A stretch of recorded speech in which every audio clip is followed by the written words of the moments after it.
Assalamualaikum warahmatullahi wabarakatuh. Kembali lagi bersama kami masih dalam pembahasan yang sama di acara Komunikita, yaitu tentang filsafat dan etika komunikasi. Pada episode sebelumnya kita sudah membahas tentang apa itu filsafat, apa itu etika komunikasi, dan begitupun kita sudah memberikan studi kasus yaitu tentang Brigadir J dan juga tentang Verdi Sambo. Tapi pada episode kali ini kita juga akan memberikan studi kasus lebih lanjut gitu ya Pak dan Bu, terkait tentang Bjorka, tentang hacker yang sudah meretas banyak sekali data-data dan juga sudah banyak sekali dibahas di media. Apalagi beberapa waktu kebelakangan itu ada pemberitaan terkait penangkapan begitu ya Pak, yang diduga itu adalah Bjorka sebenarnya begitu. Kalau misalnya kita kaji dari segi filsafat dan etika komunikasi, seperti apa Pak Zuhri? Ya, ini kasus yang sedang heboh saya kira ya. Tapi saya ingin memberi ilustrasi begini dulu. Manusia itu sebetulnya kan menciptakan angan-angannya sendiri. Dan kadang angan-angan itu memiliki pengaruh yang sangat kuat. Itulah kemudian ada mitologi, mitos-mitos dan lain sebagainya. Itu kan cara manusia berkomunikasi dengan kekuatan tertentu yang mungkin sulit untuk dipetakan, untuk mendamaikan diri, kemudian membuat ilustrasi-ilustrasi tertentu. Nah, konon kasus Bjorka ini juga orang sebetulnya agak sulit menggambarkan posturnya ya. Ini apakah sosok individu ataukah kelompok? Ini di Indonesia atau tidak di Indonesia? Ini kepentingannya siapa? Dan inilah realitas maya yang kita hadapi sekarang ini ya.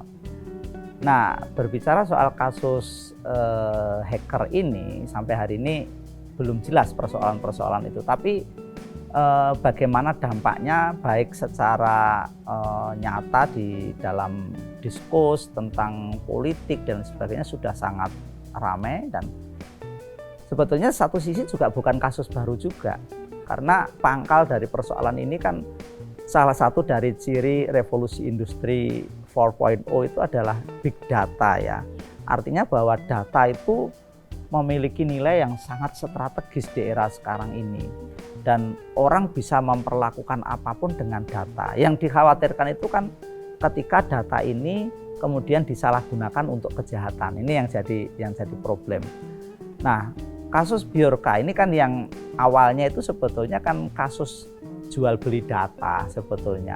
Tapi karena ini menarik perhatian dan jenis datanya itu memang seksi, apalagi itu mengarah pada data-data figur publik tertentu yang mungkin sangat seksi itu tadi untuk disoroti ya, sejak dari presiden, kemudian para menteri yang penting itu, sehingga orang jadi menarik perhatian seperti itu. Nah, cuma kembali pada persoalan etik.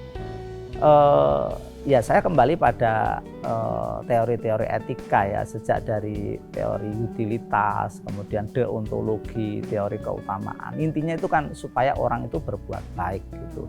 Cuma parameter kebaikannya itu beda-beda. Kalau utilitas itu disebut perilaku baik kalau itu bermanfaat. Nah, sekarang dilihat dari Bjorka ini, data yang ditampilkan ini justru bermanfaat bagi publik atau tidak, gitu. Itu secara teori utilitas. Kalau deontologi ini memang merujuk pada konsep moralnya Immanuel Kant ya, bahwa manusia itu secara fitrati, secara subjektif sebetulnya ya sudah selazimnya dia tanpa kepentingan apapun memang seharusnya berbuat baik begitu. Nah, data-data yang dipublish semacam ini itu secara nurani baik atau tidak sebetulnya. Nah, apalagi teori-teori keutamaan untuk konteks kita ini yang masih menghadapi pandemi, apalagi dunia sedang dilanda krisis global semacam ini, mestinya kan memprioritaskan apa sih yang membuat kita sama-sama santun, mulia dan lain sebagainya gitu. Di Islam kalau ini konteksnya di Universitas Islam Indonesia ya, katakanlah informasi itu kan harus ada tabayun ya. Tabayun itu kan mengklarifikasi, mengkonfirmasi, cross check dan lain sebagainya. tahapan-tahapan pencarian kebenaran, betul sekali Bu Eva. Nah itu mestinya kita menghadapi biorka ini mestinya harus menggunakan seperti itu. Cuma ini sudah berbalut dengan politik, dan realitas data di masyarakat kita memang sulit dihindari ya, apalagi kultur masyarakat kita itu berbagi. Bahkan kita secara sukarela tuh membagi loh data pribadi kita. Anda mengupdate status itu sebetulnya kan membagi privasi Anda sedang mandi diupload, makan diupload, minum apa diupload, itu sebetulnya kan kita sukarela membagi privasi itu sebetulnya. Mbak Iva makan pecel lele hari ini diupload, itu sebetulnya kan data privasi Anda, tapi Anda unggah di Instagram, unggah di TikTok, Anda sukarela membagi itu sebetulnya. Nah ini problem moral sebetulnya. Ya. Oke, terus juga mendengar penjelasan dari Pak Zuhri tadi bahwa bisa kita lihat dari dua sisi ya Pak. Maksudnya yang pertama itu kita lihat dari filsafat yang mungkin itu diterapkan oleh biorkanya sendiri, dan juga filsafat kita sebagai orang-orang yang mengakses media. Kita kan juga harus tetap menerapkan etika komunikasinya kita sebagai netizen, sebagai komunikan itu seperti apa begitu. Apakah bisa dibilang bahwa filsafat yang diterapkan oleh satu orang dengan orang lain itu bisa saling tarik menarik gitu Pak, untuk mencari kebenarannya masing-masing seperti itu? Iya, jadi ini ya, di antara satu orang dengan orang lain bagaimana menyikapi hal tersebut begitu, apakah akan terjadi tarik ulur begitu. Kalau menurut kami pasti akan terjadi kegiatan tarik ulur tersebut begitu ya, di mana tadi ada penyebaran informasi lalu kita memberikan respon begitu, di mana dalam kegiatan komunikasi sendiri kan pasti akan ada feedback ataupun proses penyampaian pesan itu sendiri. Nah itu kembali kepada pribadi masing-masing tersendiri, bagaimana kita merespon dari berbagai macam informasi yang sudah cukup tersebar luas begitu ya, ataupun saat ini kebenaran pun sudah bisa didapatkan hanya dengan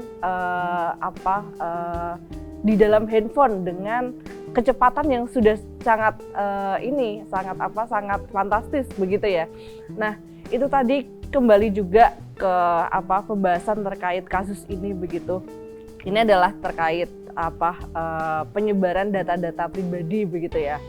Bahkan mungkin kita harus melihat dulu dari sudut pandang data-data yang tersebar ini terkait kegunaannya itu untuk apa. Bahkan mungkin di situasi saat ini instansi-instansi pemerintahan pun juga sudah mulai merambah ke arah meminta data kita secara online, atau mungkin sekarang untuk mengurus berbagai keperluan pemerintahan pun juga sudah menggunakan metode online begitu ya. Kita tidak perlu melakukan pengisian data secara manual begitu, dan otomatis dengan kita pengisian data di online tersebut kan segala data ataupun informasi tentang diri kita pun sudah bisa langsung diakses gitu ya dengan adanya internet begitu. Nah, ini perlu kita lihat dulu dari sudut pandang seperti apa. Apakah data ini memang untuk hal-hal yang memang membuat kebaikan kita ke depannya, atau justru malah ada oknum-oknum tertentu yang memang menjadikan ini sebagai suatu wadah yang memang bisa diperjualbelikan seperti kasus ini begitu. Pak Zuhri ada? Ya, sebetulnya di dalam ranah filsafat ya, perbedaan tadi Mbak Iva menyebut kalau antara satu orang dengan orang lain ada pada pergesekan perspektif, itu lumrah. Bahkan filsafat memang perbedaan pendapat itu hal yang wajar, katakanlah berbagai aliran filsafat ya, antara rasionalisme dengan empirisisme. Itu benturannya keras sekali.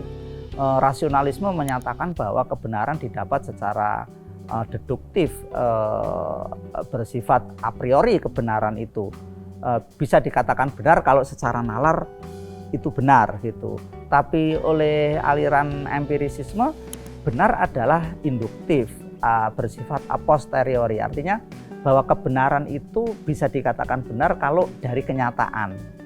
seperti itu, sehingga itu bisa diukur oleh indera dan lain sebagainya. Nah, bagaimana cara mengukur kasus Biorka ini benar atau tidak? Saya kira di dalam publik kita itu ada yang namanya timbangan emas. Banyak sekali kasus-kasus etik itu justru yang didorong oleh publik. Contohnya begini, kasus Sambo ini kalau tidak nguliknya netizen Indonesia kan tidak terblow up dan walaupun akhirnya kita sama-sama menjadi bingung. Tetapi kan ini juga harus diakui berkat tekanan publik juga sebetulnya, sama dengan banyak kasus yang lain ya, persoalan kriminal dan sebagainya itu ketika ada rekayasa, apalagi di era netizen society, masyarakat netizen semacam ini, saya kira saya masih percaya bahwa publik itu bernurani sebetulnya. Hanya saja ketika nurani ini diimplementasikan dalam penegakan hukum, ya, dalam keadilan sosial, ini yang memang butuh perangkat-perangkat lain. Katakanlah ketika kasus sebelumnya kita bahas Sambo contohnya, itu kan push dari publik, netizen juga sebetulnya. Biorka juga sama, cuma Biorka ini bersumber dari ranah yang sama, yaitu dunia maya. Ini nggak tahu kita ini hantu atau apa. Biorka itu jangan-jangan ini hanya sebuah kode tertentu atau apa, bukan sosok.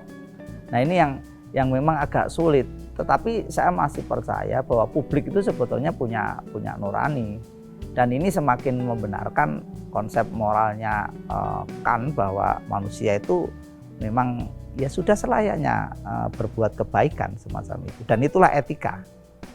Oke, baik. Terima kasih Pak Zuhri dan juga Bu Eva terkait penjelasan terkait filsafat dan etika komunikasi. Teman-teman Ikonisia, sepertinya sudah cukup pembahasan kita terkait filsafat dan etika komunikasi, apalagi sudah disertai dengan studi kasus yang cukup terkenal, cukup menarik untuk dibicarakan seperti itu ya Pak dan Bu, yaitu kasusnya Brigadir J dan Verdi Sambo dan juga kasus Biorka ini. Demikianlah komunik kita pada episode kali ini. Semoga materi atau penjelasan yang sudah disampaikan oleh Pak Zuhri dan juga Bu Eva bisa memberikan manfaat kepada teman-teman dan juga kepada penonton semua. Jangan lupa untuk subscribe dan juga like video di Ikonisia TV. Saya Iva Zulkurnaini mohon pamit. Wassalamualaikum warahmatullahi wabarakatuh. Sampai jumpa.